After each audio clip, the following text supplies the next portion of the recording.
Welcome back to my channel. If you are just joining us, please make sure you are on the correct part. Today we are reading part 22, so if you are not quite here yet, please go back to where you are. If you are in the correct part, then we're going to go ahead and do just a quick review of what we read yesterday. If you remember, yesterday we only read one chapter, and that's because the next chapter that's after this, the chapter we're going to read today, is really long. It's probably one of the longest chapters in the book, so I wanted to split it up so that the video wasn't super long. So yesterday we read a chapter called Good Intentions, and this was just kind of like a stepping stone into what the chapter we're going to read about today. So after the school day was over, Amy Ann was playing hooky. If you remember, she was hanging out in the bathroom getting all of those reconsideration forms from other students. She collected them all from Trey, Rebecca, and Danny, and they said that there must be about 5,000 banned books here. So they're actually going to go through and count how many banned book forms there are, and we'll hear that number tonight at the school board meeting. But then the other part of the chapter was kind of strange. It kind of seemed odd, kind of like out of place.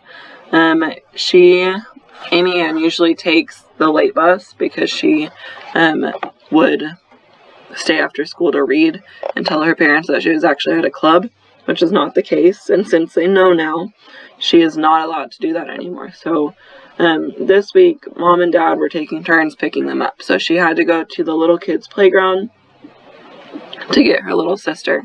And whenever she went there, she realized that they had replaced everything.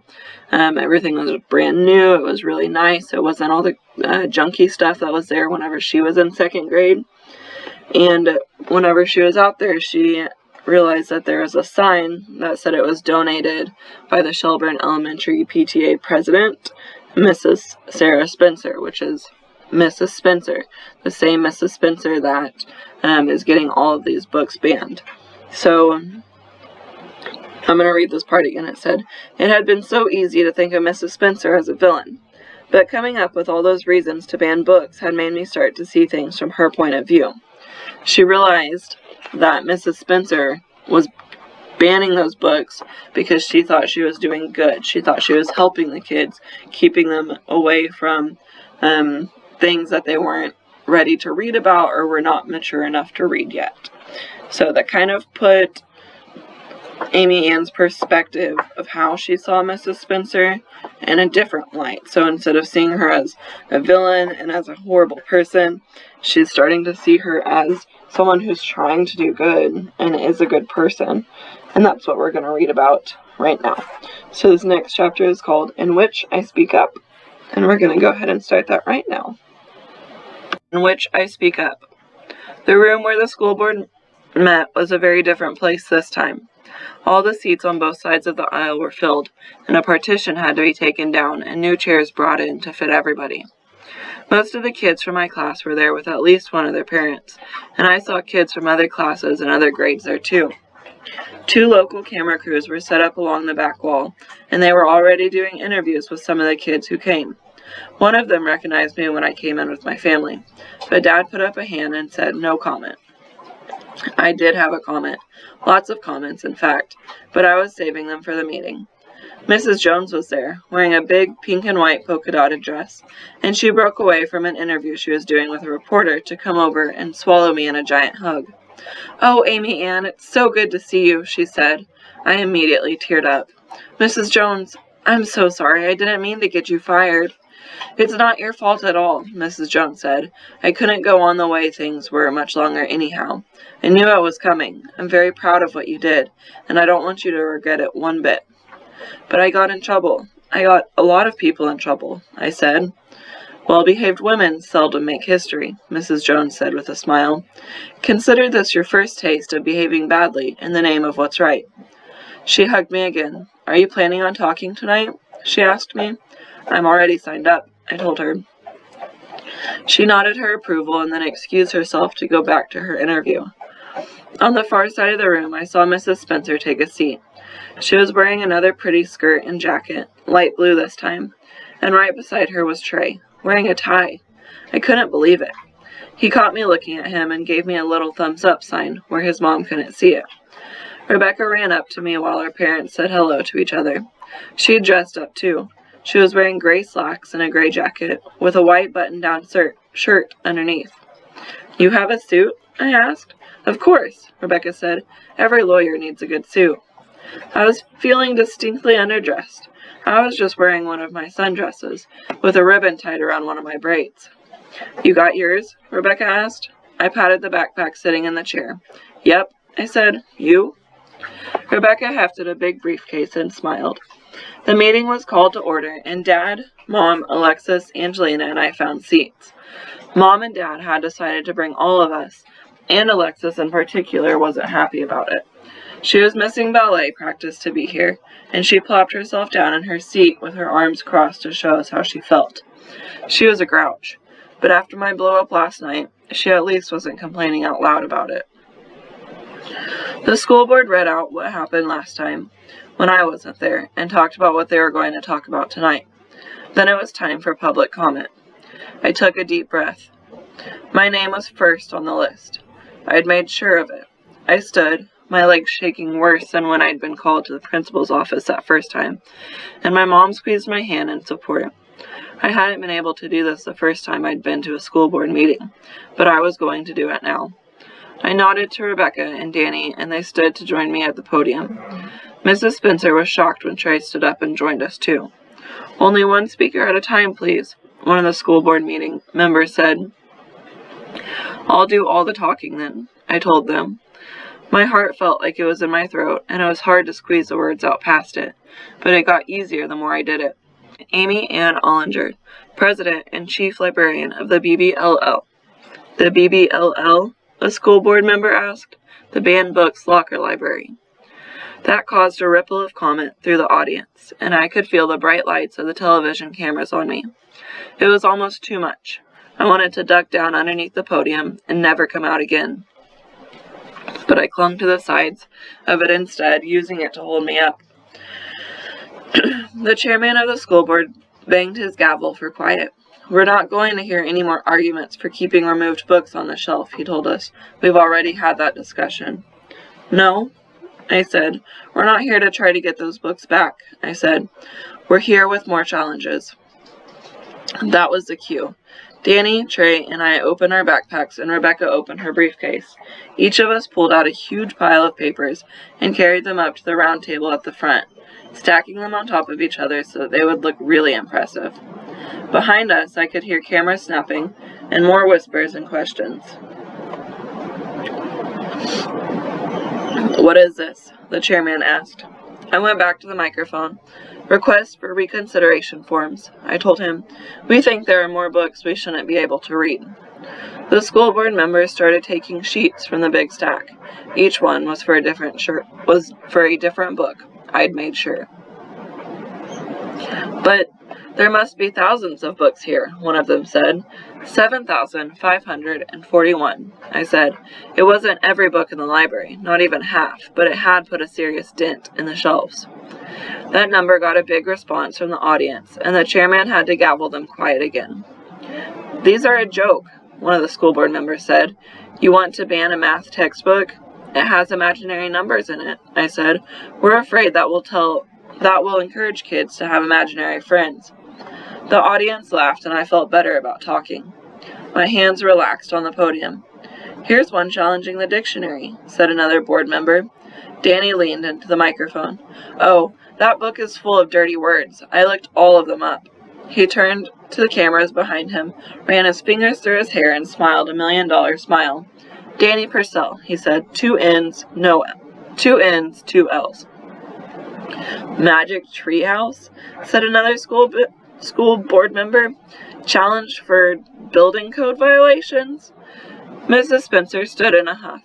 "Your Honors, this is clearly a joke. Can we move on?" My dad stood up. "Oh no," he said. "I work in construction, and I've seen those books. That treehouse doesn't have any handrails, and you can see from the picture those floor joists aren't anywhere near 12 inches apart." That got another laugh and stirred everybody up again. "Mr. Chairman," Mrs. Spencer called over the ruckus. "Mr. Chairman, I move that these new challenges be ignored so we can get on to real business." "You can't make a motion during public comment," Rebecca said into the microphone. "Besides, she's not even supposed to be talking. You said only one speaker at a time." "And who are you?" the chairman asked. "Rebecca Zimmerman, legal counsel for the BBLL," Rebecca said importantly. "Then surely her time is up," Mrs. Spencer said. The chairman looked relieved. "It is up. I'm afraid you're going to have to take a seat, Miss Ollinger. He consulted his list, and his voice turned weary. "Rebecca Zimmerman's turn to speak." Rebecca leaned into the microphone. "I respectfully cede my remaining time to Amy Ann Ollinger." The chairman of the school board covered his mic, but everyone in the room could hear him ask the other members, "Can she do that? Is that allowed?" "It's in Robert's Rules of Order," Rebecca told him, "and the next 12 names are all Shelburne Elementary students who are going to cede their time to Amy Ann, so you're going to have to listen to what she has to say." The kids who'd signed up to speak stood up, scattered in different rows around the room. Rebecca's mom and dad, both wearing suits, gave her big smiles and double thumbs up. "Your Honor," I said, charging ahead before they could tell me to sit down, "you have to ban these books." "We have to do no such thing," the chairman said. "Most of these challenges are for silly reasons. Silly to you, maybe. All reasons are silly to someone else. And we think the challenges to the books already removed are silly. What makes one person's reason any sillier than another person's reason?" That got them quiet, and the quiet made me nervous again. I desperately wanted to suck on my braids, but I knew I couldn't. "Not here." I gripped the podium harder. "You took the Egypt game off the library shelves because one person didn't like the kids pretending to worship an Egyptian god. You took the Junie B. Jones books off the shelf because one person didn't like the way she talks. You took my favorite book in the whole wide world, From the Mixed-Up Files of Mrs. Basil E. Frankweiler, off the shelf because one person said it taught kids how to lie and cheat and run away from home, even though I never cheated on anything."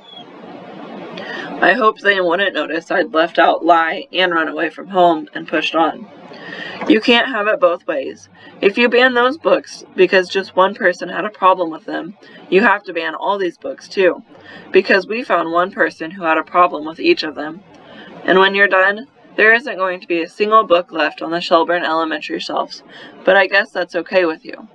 The Wake County School Board doesn't want its students to read any books that scare them, teach them, entertain them, or show them new things, make them sad, happy, shock them, or open their minds, which is all of them."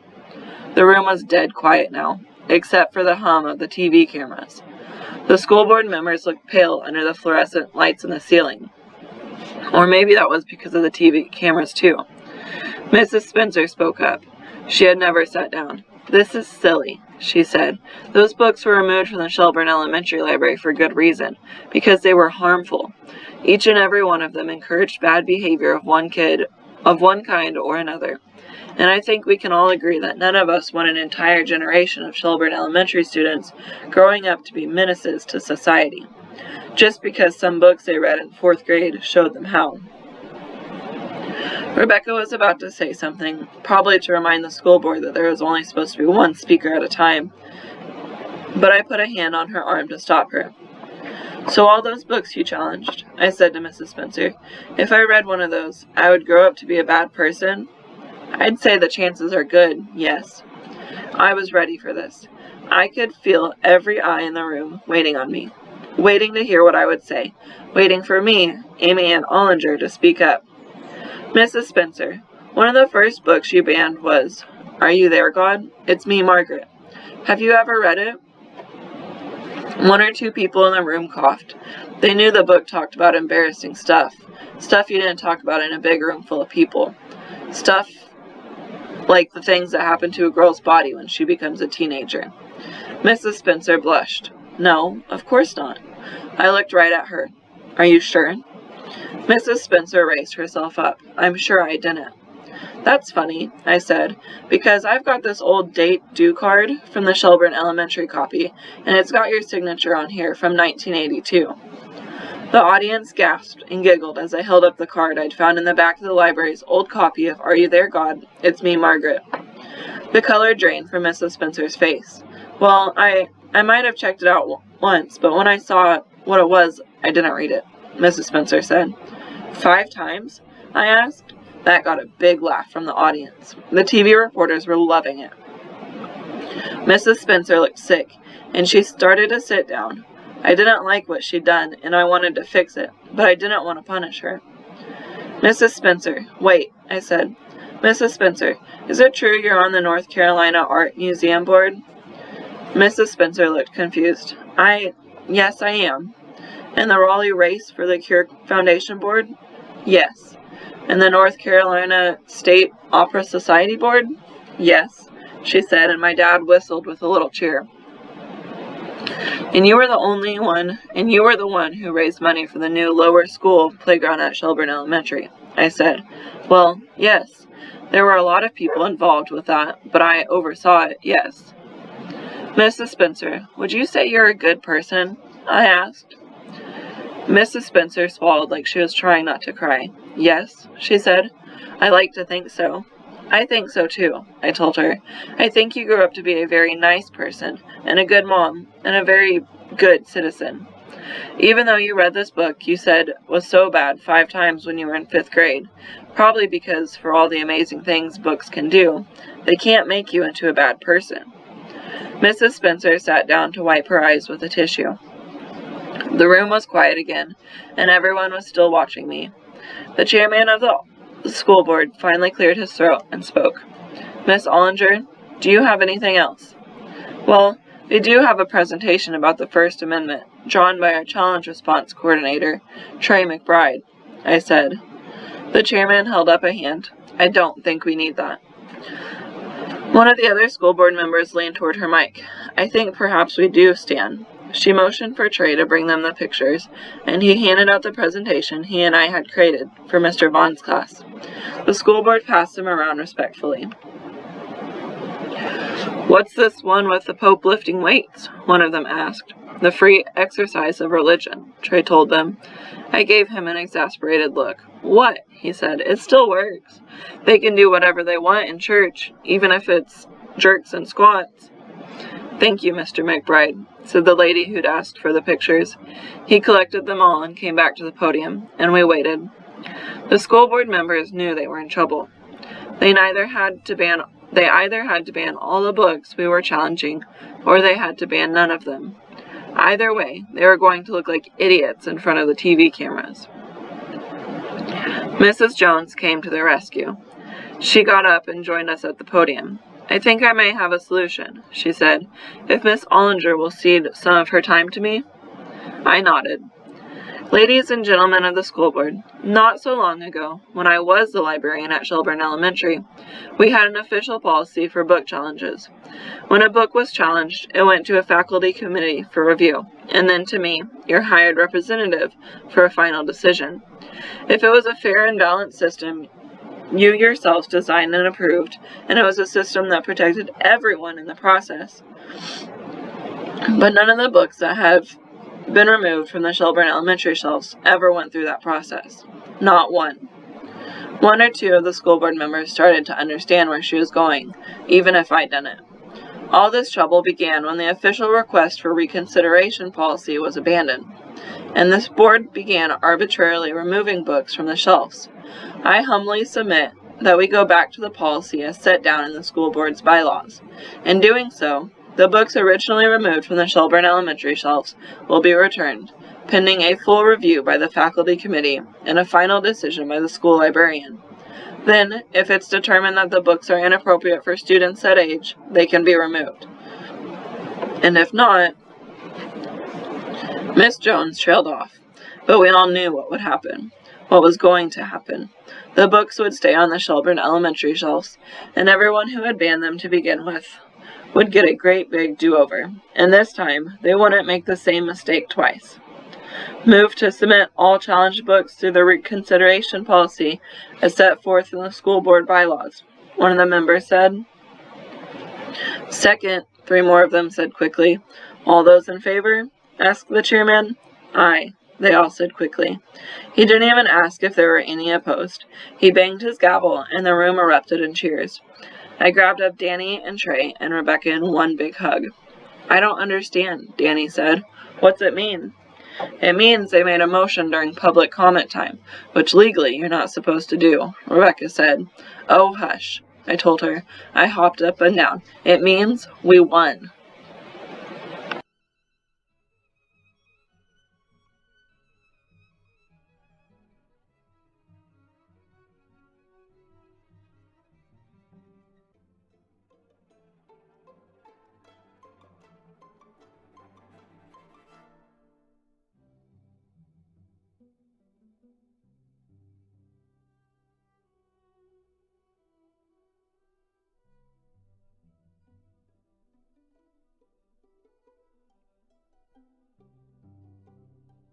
Hey guys, thanks for checking in and watching and listening to the book as we go on.